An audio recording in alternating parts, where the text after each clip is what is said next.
मेरा नाम नरेंद्र दामोदर दास मोदी है। 17 सितंबर 1950 को गुजरात के छोटे से शहर वडनगर में मैंने इस दुनिया में कदम रखा।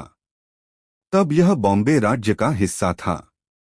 मैं घांची समुदाय के एक साधारण परिवार में पैदा हुआ, जो अन्य पिछड़ा वर्ग में आता है। मेरे पिता दामोदर दास मूलचंद मोदी रेलवे स्टेशन के पास एक साधारण चाय की दुकान चलाते थे और मां हीराबेन गृहिणी थीं, जिन्होंने 6 बच्चों का पालन पोषण अटूट ताकत से किया। हम एक साधारण मिट्टी के घर में रहते थे, जहां जीवन ने मुझे बचपन से ही मेहनत और संकल्प के मूल्य सिखाए। बच्चे के रूप में मैं चाय की दुकान पर मदद करता था, यात्रियों को चाय परोसता था और साधारण लोगों की नब्ज को समझता था। वडनगर में बड़ा होते हुए मैं औसत छात्र था, लेकिन बहस, नाटक और पढ़ने का शौकीन। 1967 में मैंने हायर सेकेंडरी पूरी की। अक्सर स्कूल तक साइकिल से मीलों का सफर तय करता।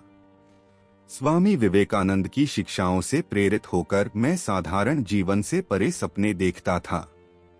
17 साल की उम्र में मैं 2 साल के लिए घर छोड़कर उत्तर भारत भटका, हिमालय के आश्रमों, कोलकाता के बेलूर मठ और उन जगहों पर गया जो मेरे आध्यात्मिक दृष्टिकोण को आकार दिए।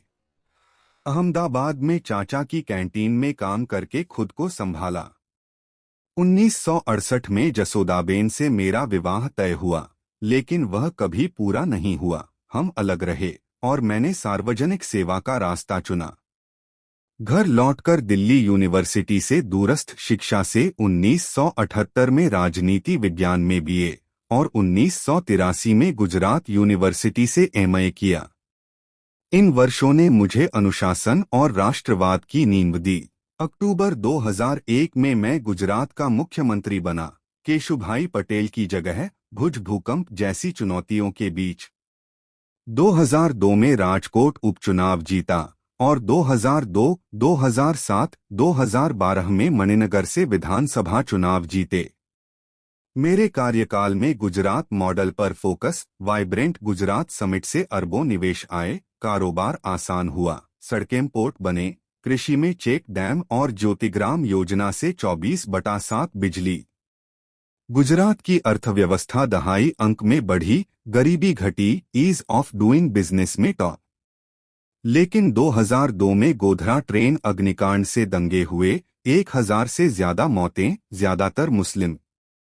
मुझे निष्क्रियता का आरोप लगा, लेकिन सुप्रीम कोर्ट की एसआईटी ने 2012 में क्लियर किया। अंतर्राष्ट्रीय निगरानी बढ़ी, 2005 में अमेरिकी वीजा रोका गया, 2014 में हटा। मैंने कट्टर तत्वों को रोका, अवैध मंदिर ढहाए और 2008 मुंबई हमलों के बाद तटीय सुरक्षा मजबूत की।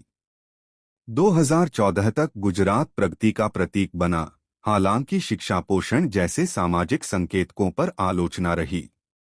2014 में मैंने बीजेपी को ऐतिहासिक लोकसभा जीत दिलाई, 282 सीटें, 30 साल में पहली बहुमत। 26 मई को भारत के 14वें प्रधानमंत्री बना, वाराणसी से। पहले कार्यकाल में प्लानिंग कमीशन खत्म कर नीति आयोग बनाया, सहकारी संघवाद के लिए। एफडीआई उदार, make in India, digital India, स्वच्छ भारत शुरू, करोड़ों शौचालय बने, स्वच्छता 39% से 90% ऊपर। 2017 में जीएसटी से कर एकीकृत, 2016 नोटबंदी से काला धन रोका, हालांकि अस्थायी कष्ट हुए। आयुष्मान भारत से 50 करोड़ को स्वास्थ्य बीमा, उज्ज्वला से गरीब घरों को एलपीजी। 2019 में अनुच्छेद 370 हटाया, जम्मू कश्मीर एकीकृत नागरिकता संशोधन कानून पारित, ट्रिपल तलाक अपराध बनाया, अयोध्या में राम मंदिर बनवाया। विदेश नीति में नेबरहुड फर्स्ट, अमेरिका, ट्रंप के साथ हाउडी मोदी, रूस इजरायल मजबूत, इंटरनेशनल सोलर अलायंस शुरू। 2016 सर्जिकल स्ट्राइक, 2019 बालाकोट से रक्षा मजबूत। कोविड-19 में लॉकडाउन लगाए, अरबों वैक्सीन लगाईं, लेकिन हैंडलिंग पर आलोचना। 2019 में 303 सीटों से दोबारा चुने गए, दूसरे कार्यकाल में किसान कानून विरोध में वापस लिए। 2070 तक नेट जीरो, 2023 G20 होस्ट कर अफ्रीकी यूनियन शामिल किया। 2024 में बीजेपी ने 240 सीटें जीतीं, एनडीए ने 292 में तीसरी बार प्रधानमंत्री बना, सबसे लंबे समय तक गैर कांग्रेसी पीएम। हमने एक राष्ट्र एक चुनाव आगे बढ़ाया, गठबंधन में आर्थिक सुधार किए, अमेरिका संबंधों में ट्रंप के साथ टैरिफ चर्चा। 2025 में बिहार चुनावों में एनडीए की जीत ने हमारी दृष्टि मजबूत की। मैंने मॉस्को में पुतिन से मिलकर तेल आपूर्ति सुनिश्चित की। घरेलू स्तर पर दिसंबर में मुख्य सचिवों के राष्ट्रीय सम्मेलन की अध्यक्षता की, शासन सुधारों पर फोकस। चुनौतियां बनी मणिपुर हिंसा, आर्थिक आलोचनाएं, लेकिन डिजिटल पेमेंट, इथेनॉल ब्लेंडिंग बढ़ाए, रूस से सेंट एंड्रयू ऑर्डर और भूटान से सर्वोच्च सम्मान मिले।